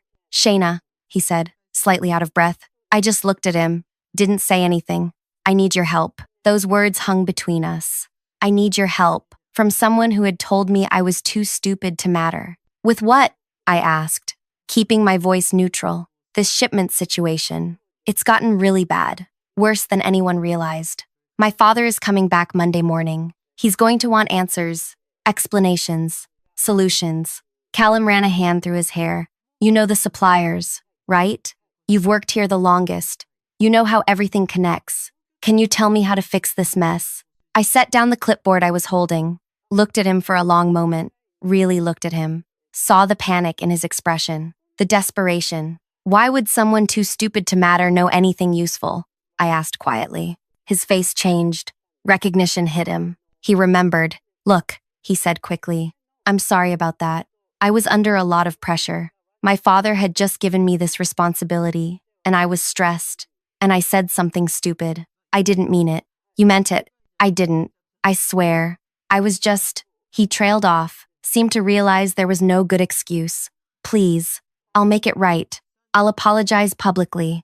I'll tell everyone I was wrong. Just help me sort this out before Monday." I thought about it, thought about how easy it would be to just tell him what to do. Explain the fix. Save him. Save the company from losing more money. Because despite everything, I still cared about Crestline. I cared about the people who worked there, the people who depended on those paychecks. But then I remembered, standing in front of everyone, while he laughed at me, remembered how nobody defended me, remembered going home and shaking in my car, remembered feeling worthless. "No," I said. He blinked. "What?" I said no. "I'm not helping you. But you just said you care about the company." "I never said that. You assumed it." I picked up my clipboard again, turned back to my work. "You should go figure it out yourself, your management. I just load trucks, remember? Shayna, please. You don't understand how serious this is. We're losing millions. Stores are threatening to leave. My father is going to." He stopped. Didn't finish that sentence. Didn't want to admit what his father might do. "That sounds like a you problem," I said, without looking at him. "I'll do anything. Name it. You want a raise? A promotion? Better hours?" Now I turned back to face him. "You think this is about money? Then what is it about?" "It's about respect. Something you clearly don't have for people like me." I said I'm sorry. "No. You said you were under pressure. That's not an apology. That's an excuse." I moved past him, heading toward the exit. My shift was over. "Good luck on Monday." "Wait." He followed me. "Shayna, please. I'm begging you. I can't lose this position. My father will never forgive me." This was my chance to prove myself, and I messed it up, and I need someone who actually knows what they're doing to help me fix it. I stopped walking, turned to look at him one more time. "You had someone who knew what they were doing," I said. 3 weeks ago. She tried to help you. You called her too stupid to matter. You told her to shut up and load trucks. So that's what she's going to do. Load trucks. Because that's all she's qualified for, apparently. I left him standing there in the warehouse, walked to my car, drove home, and I felt lighter than I had in weeks. That weekend, I barely thought about work. I cleaned my apartment. I watched movies. I cooked actual meals instead of heating up frozen food. I slept well for the first time in 3 weeks. Monday morning came. I arrived at my usual time, before sunrise. The warehouse was unusually busy for that early hour. More people than normal, more noise, more tension in the air. Then I saw him, the CEO, Callum's father. His name was Theodore, 61 years old, built like someone who had spent his youth doing manual labor before building his business empire. He had arrived early, earlier than anyone expected. He was standing in the main warehouse area, talking to Brielle and several other managers. His expression was stone. Next to him, Callum looked like he wanted to disappear into the floor. I clocked in quietly, tried to stay out of sight, started my morning routine like usual. But then Brielle noticed me. "Shayna, can you come here, please?" My heart started beating faster. I walked over slowly. Theodore looked at me. His gaze was sharp, assessing. "You're Shayna?" "Yes, sir. I'm told you tried to warn my son about a shipment problem 3 weeks ago.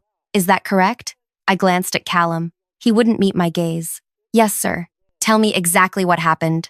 So I did. I told him about the morning meeting, about noticing the distribution lists were wrong, about trying to explain the problem. I kept my voice calm, factual. I didn't mention the insult, didn't mention how Callum had humiliated me, just stuck to the facts about the shipment issue. When I finished, Theodore was quiet for a moment. Then he turned to his son. "Is this true?" Callum nodded miserably. "And did you check her concerns? Verify whether she was right?" I thought. I assumed the lists were correct. I had spent hours on them, and I didn't think. "You didn't think someone who had been here for 8 years might know something you didn't?" Callum said nothing. Theodore looked back at me. "Why didn't you push harder? Come directly to me?" "You were overseas, sir." And I hesitated. "And what?" "And your son made it very clear that my opinion didn't matter, that I should just do my job and stay quiet." "Did he?" It wasn't a question. Theodore's jaw tightened. "What else did he say?" I looked at Callum again. He was staring at the ground. For a moment, I almost felt sorry for him. Almost. He said I was too stupid to matter here. He told me to shut up and load trucks. The warehouse had gone completely quiet.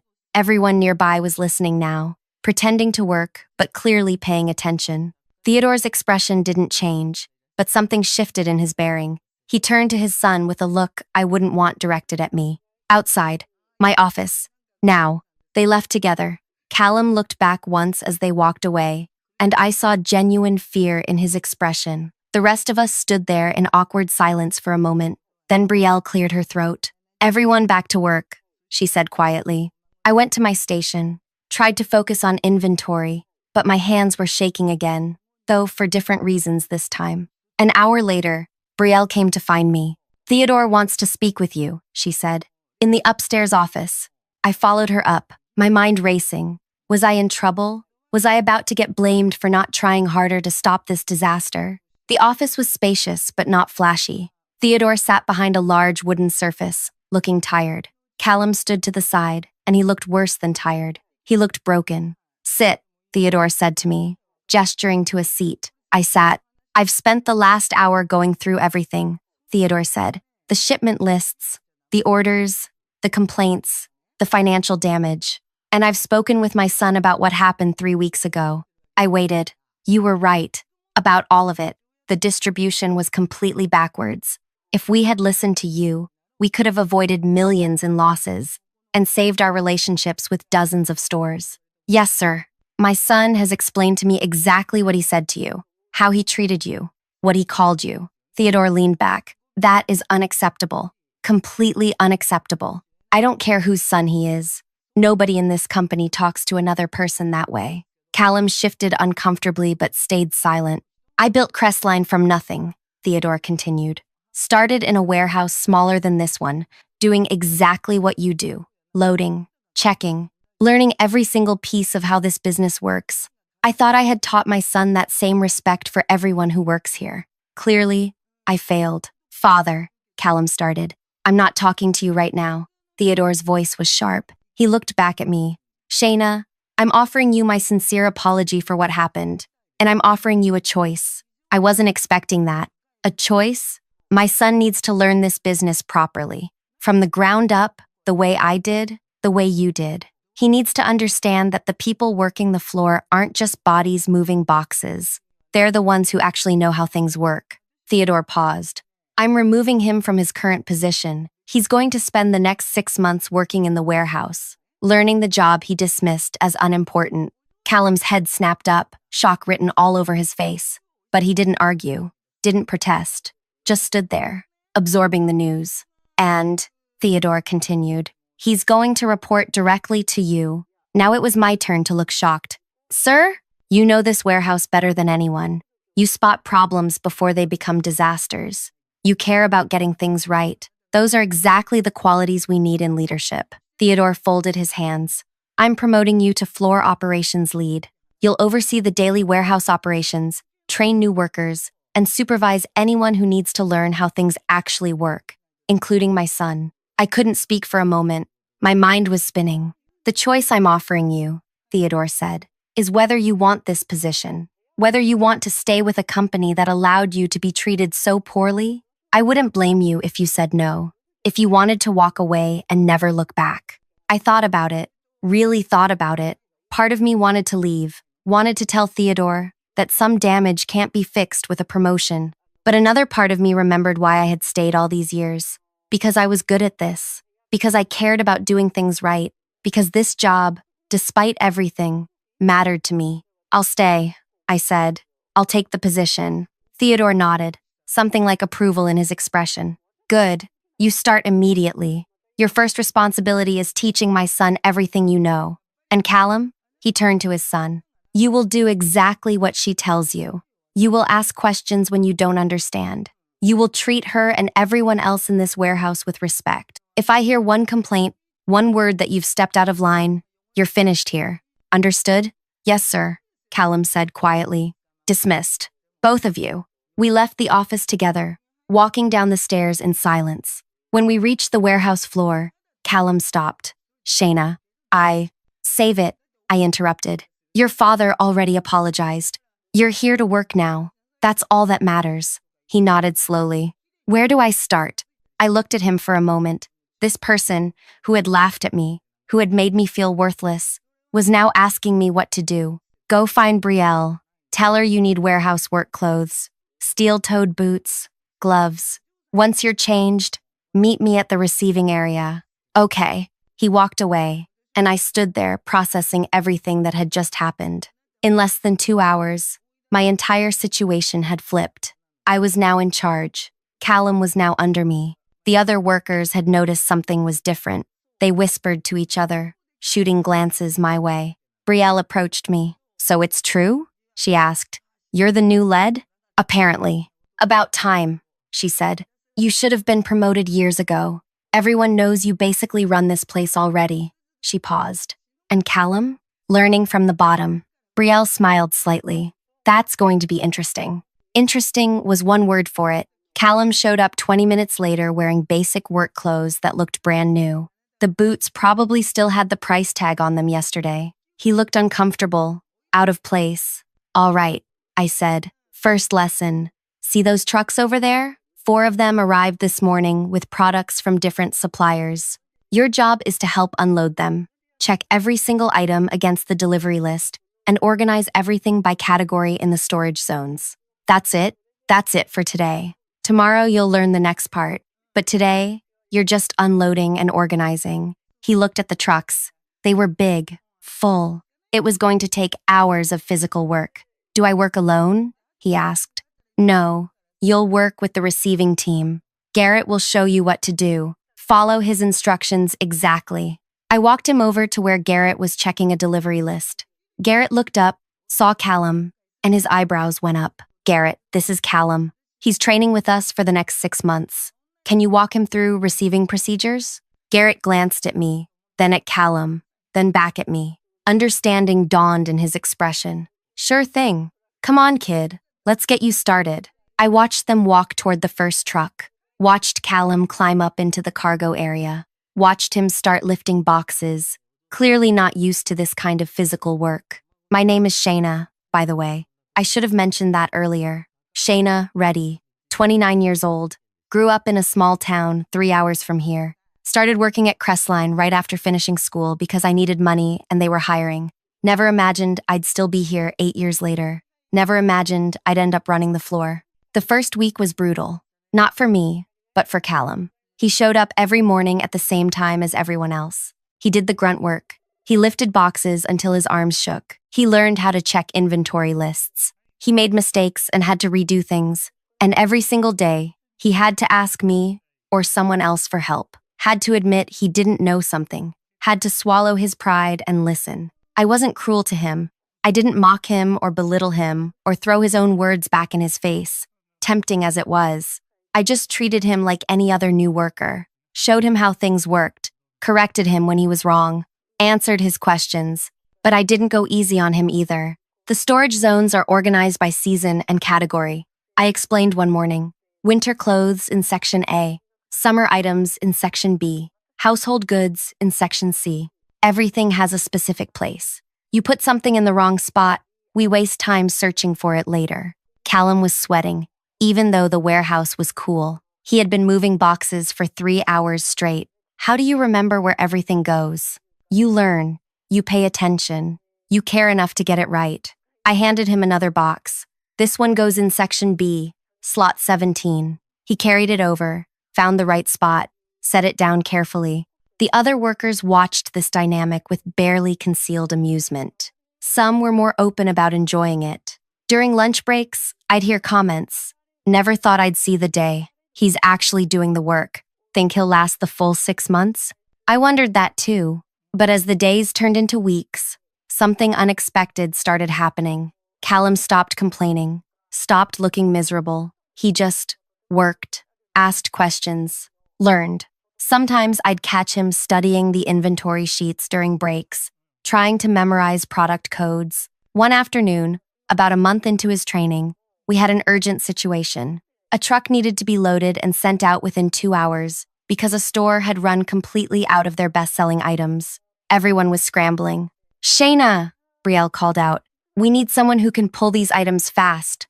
The list is long and complicated." I was already handling another problem, a supplier delivery that came with damaged goods. "I can do it," Callum said. Everyone turned to look at him. "You sure?" Brielle asked skeptically. "This list has 40 different items from 5 different sections. Everything needs to be exact." "I can do it," he repeated, taking the list from her. "I've been studying the layouts." I nodded. "Go. But double-check everything before it goes on the truck." He moved fast, pulling items with surprising accuracy. I watched him work while dealing with my own situation. He made one mistake, grabbed the wrong size of something, but caught it himself and corrected it before loading. The truck left on time.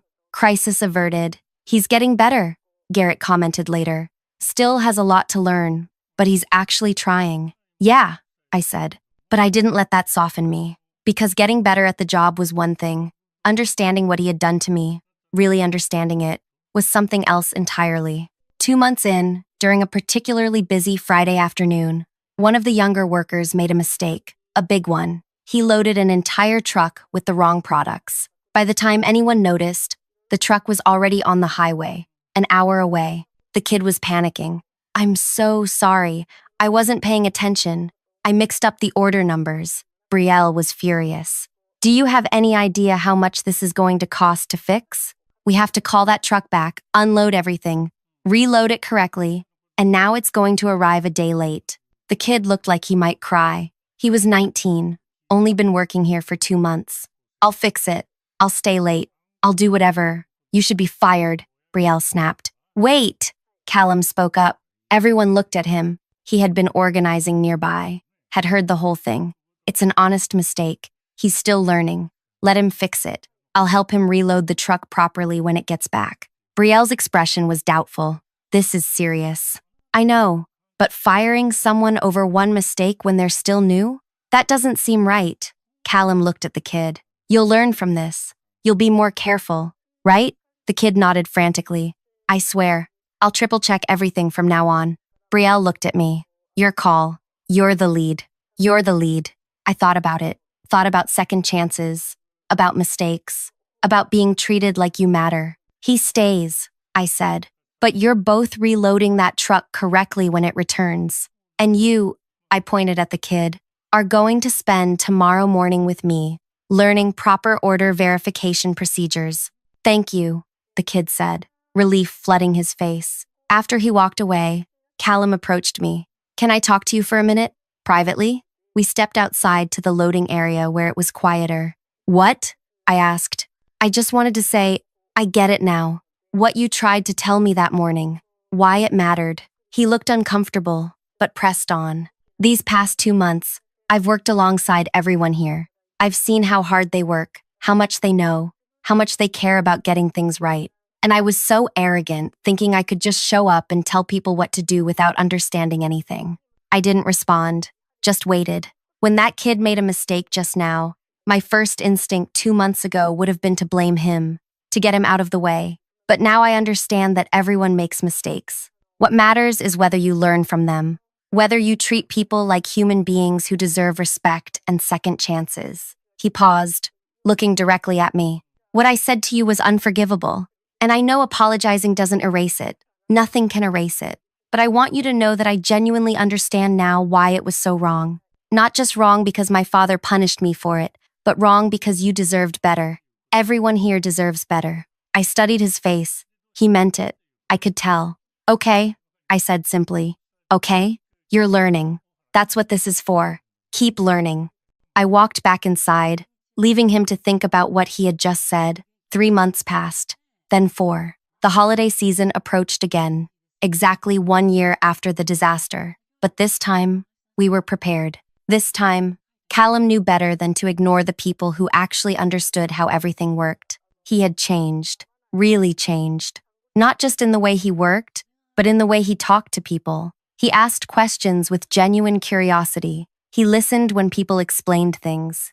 When someone made a suggestion, he considered it instead of dismissing it. Shayna, he said one morning, looking over the new holiday distribution lists. These numbers for the coastal stores seem high for winter items. Should we adjust them? I checked his work. He was right. Good catch. Send it back for revision. He smiled slightly. Not a proud smile, just a satisfied one.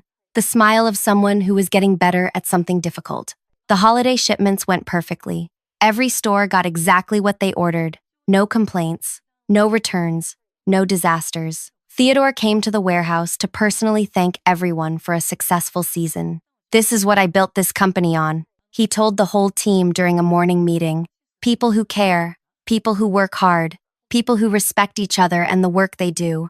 I'm proud of all of you. His gaze lingered on Callum for a moment, then on me. Something passed between the three of us.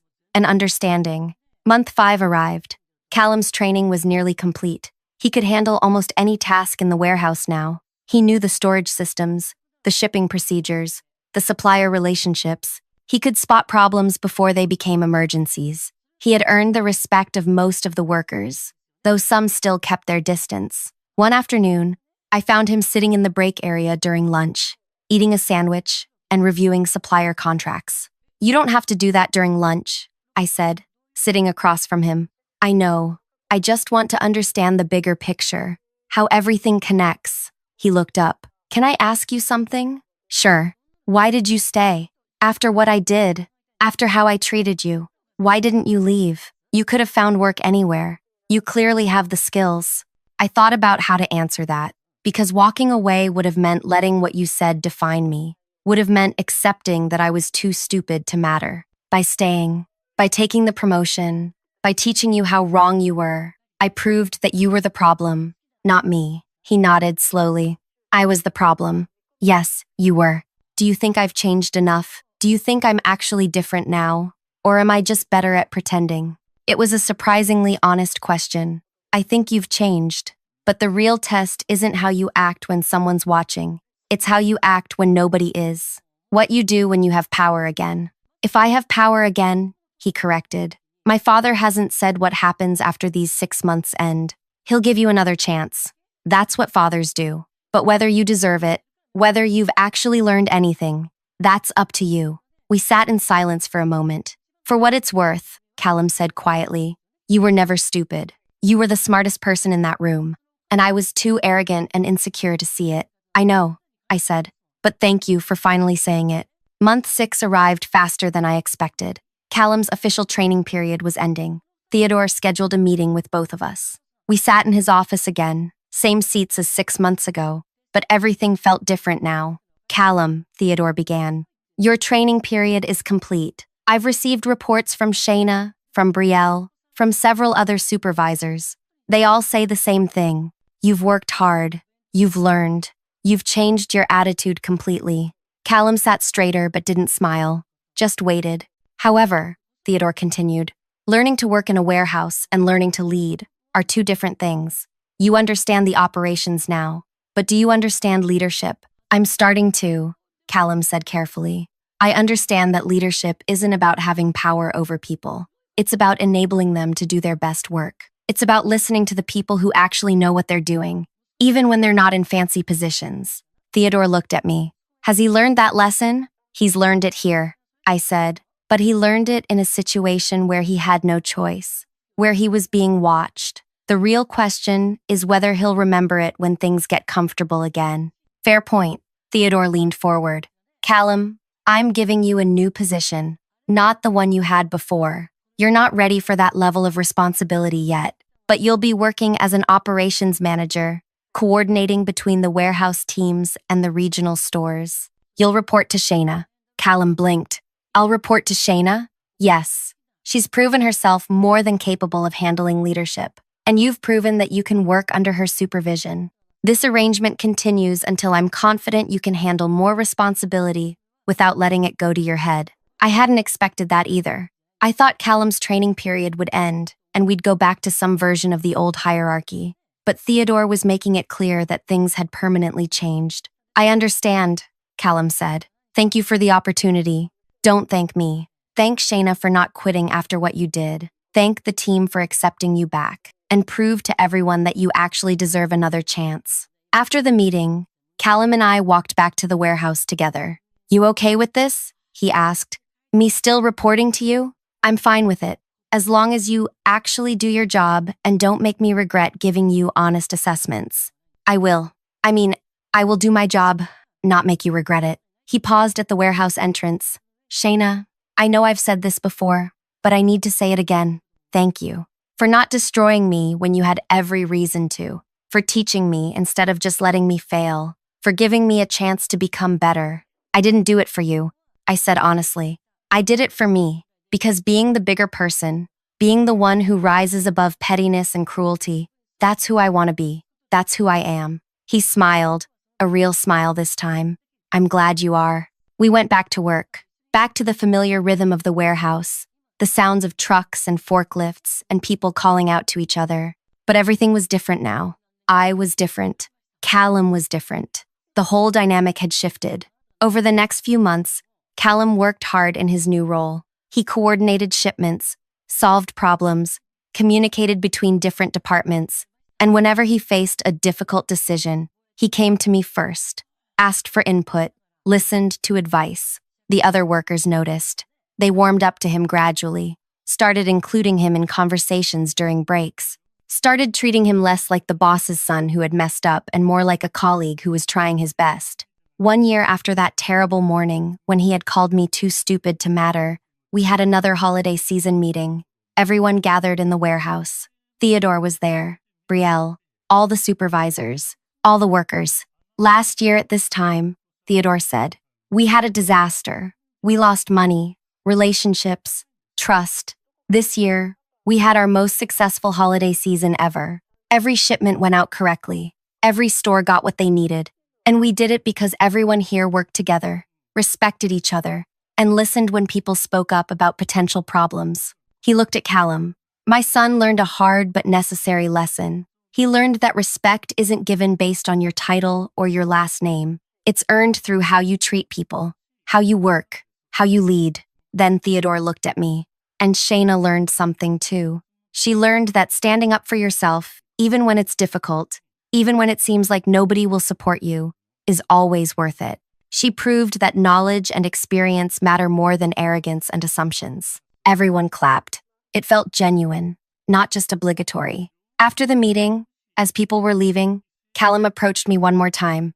I've been thinking about that morning, he said. The morning I said those things to you. I've been thinking about what I could have done differently.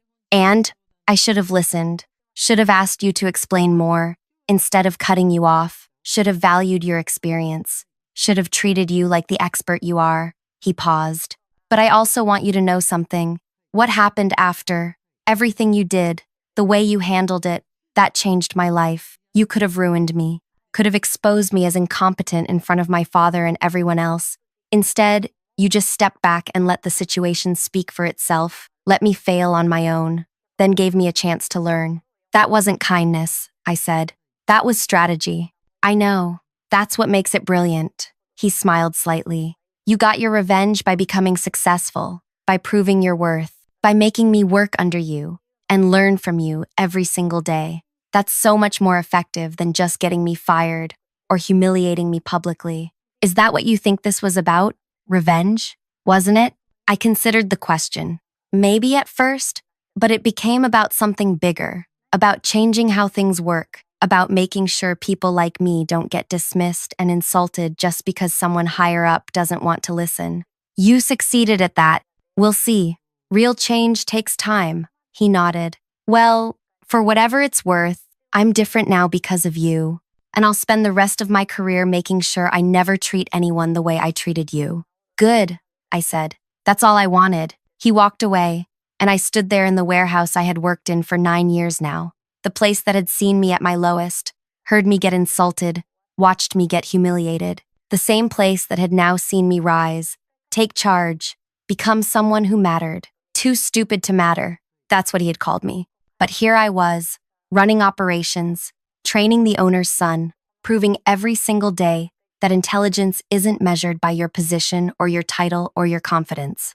It's measured by what you know, how you use that knowledge, and whether you have the courage to speak up even when nobody wants to listen. I looked around at the warehouse, at all the workers doing their jobs, at the organized chaos of products moving in and out, at the system that worked because people cared enough to make it work. This was mine now, not legally, not officially, but in every way that mattered, and nobody could ever take that away from me. Thank you for listening to this story. If you found it meaningful, if it made you think about how we treat each other, how we value people regardless of their position, I'd appreciate if you could like this video and leave a comment sharing your thoughts. Maybe you've experienced something similar. Maybe you've been the person who dismissed someone and learned better. Either way, your story matters too. And if you want to hear more stories like this, real human experiences that teach us something about ourselves and each other, please subscribe. There are so many more stories to tell.